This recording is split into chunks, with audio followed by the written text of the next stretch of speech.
Hey gaming crew, welcome to my top 3 games of April 2018. If you'd like to hear the previous month's podcast, you'll find the link in the description below. Please note, this is my top 3 list out of all the games I played throughout the month. It does not include games that I played before 2018. The criteria I used is arbitrarily ranked with an arbitrary rating system and solely reflects my preferences.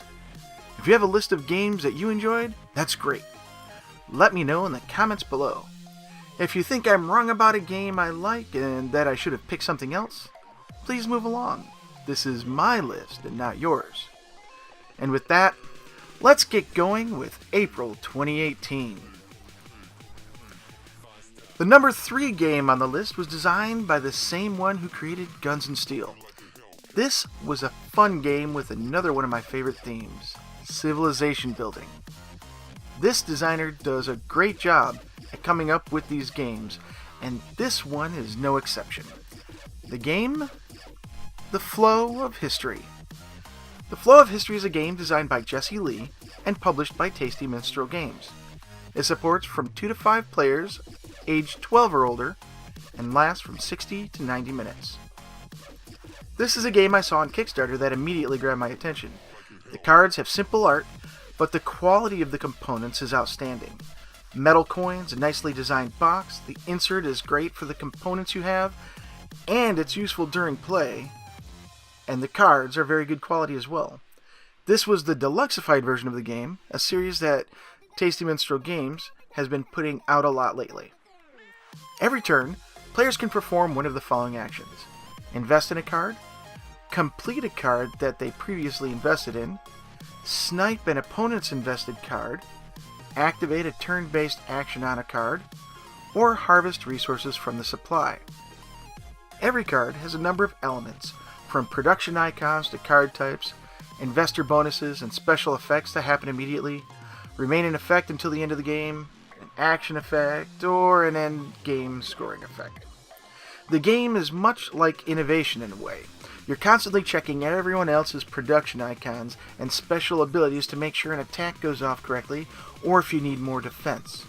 You're keeping track of everyone's money so you can choose to invest how low or high you want, tempting another player into taking a card from you in order to give you more money.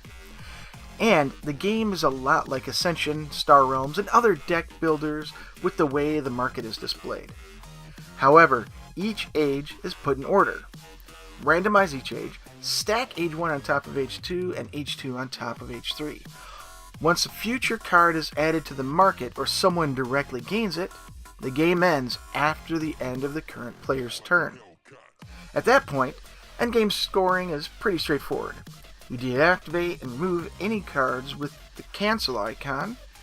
Each culture icon is worth 1 point. Every 2 other production icons is worth 1 point. And all Omega endgame scoring effects trigger.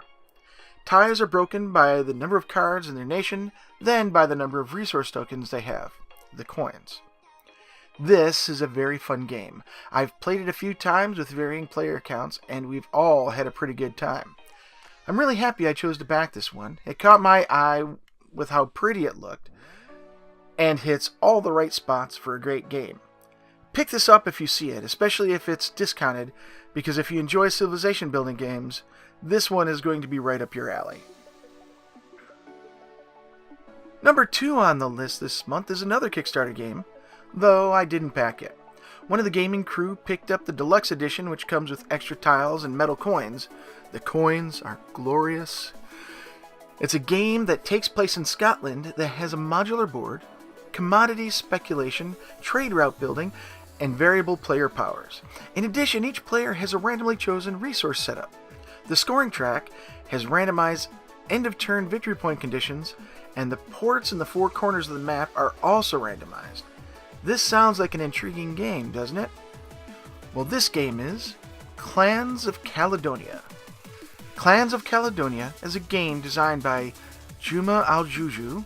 Please forgive my mispronunciation of names. It's published by Karma Games, supports from 1 to 4 players, aged 12 or older, and lasts from 30 to 120 minutes.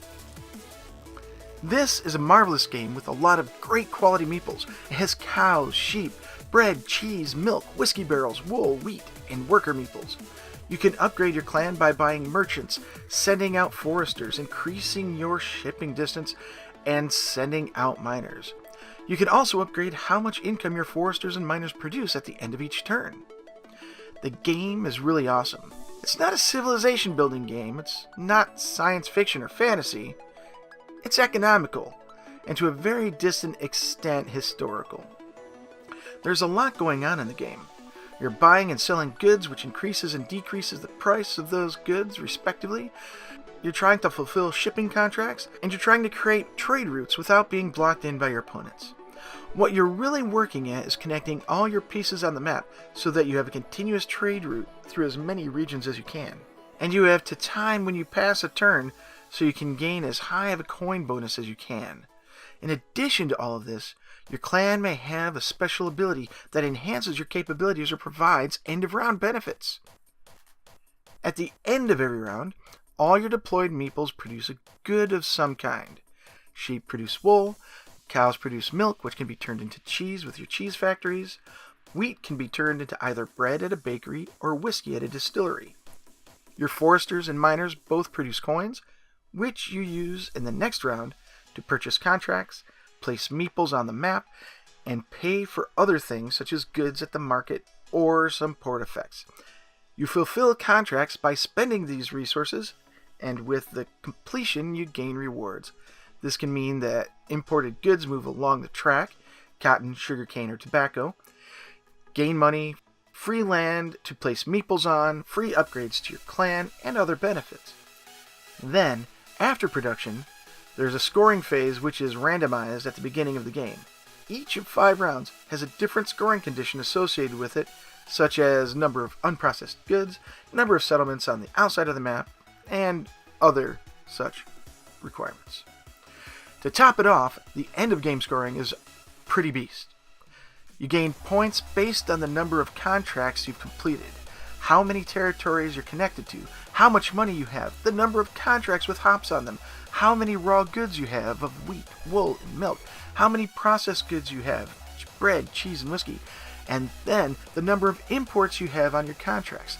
The value of these goods fluctuates based on which contracts are finished through the game. This is a really, really great game. I now own it, and oh boy, is it can hit the table far more often than it does. Rarely have I played a game that sapped the energy out of me because of all the negativity it throws at you. This game, in the number 1 spot, left me completely drained and brain numb after I played it at a local convention. Everyone at the table had roughly the same reaction. The game was awesome, and who knew how much pollution a city in antiquity could produce? What game is this that would leave me brain numb? Antiquity. Antiquity is a game designed by Jeroen Domen and Joris Weersinga. Please, again, forgive me for my pronunciation of names. As published by Splotter Spellen, the game can host from 2 to 4 players aged 14 or older and lasts from 120 minutes to 180 minutes. The game we played lasted 6 hours. We were all very new to playing it. 3 of us had played a little bit of it, but we didn't get the full effect of the game because we played a lot of it incorrectly during our learning playthrough. How can a game have a lot of negativity in it? If you can't feed your population, you have to put a grave in your city. If you try to place pollution but can't, you put a grave in your city.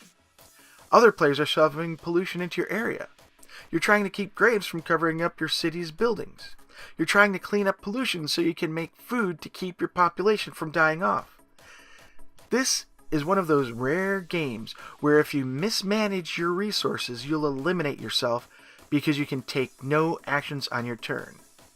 This is a truly punishing game. Oh, and if the game ever reaches a certain point where famine outpaces food production, you're on your way to elimination. Everyone is. Everyone starts with a city, some resources, and a happy outlook on life. You then start building up your city, send people out to build farms, inns, fisheries, and other resource producers.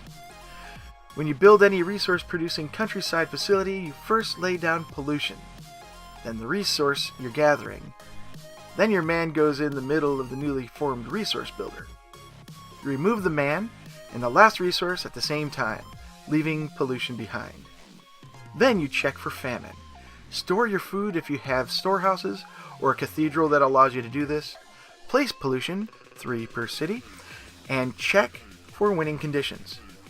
There are 4 cathedrals which each provide their own victory conditions. This can be deploying all of your workers, 20 houses.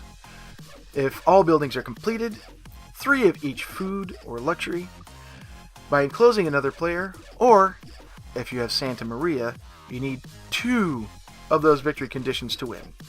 In the case of a tie, the territory with the least polluted land wins. I won with Santa Maria by completing all my buildings and deploying 20 men. It was a 3-way tie between San Nicolo and 2 Santa Marias. I had the largest territory with the least amount of pollution because I kept building inns wherever I could. They increased my reach, which allowed me to dump pollution far away. Then I used the Alchemist Academy building to clear up loads of pollution whenever I could. This game is super rare to get your hands on. Splatter does a small production run once every 5 to 8 years, and the games are pretty expensive. I just happened to have a lot of store credit, which allowed me to get this. I sniped it from a crew member who happened to have his eye on it. I regret nothing. And there you have it, the top 3 games I played in April 2018. I hope you enjoyed this podcast and that I may have inspired you to play some or to try one of the 3 games I've mentioned here. Look for the next top 3 very soon. Until then, game on! And as always, this is Excalibur, and I am out.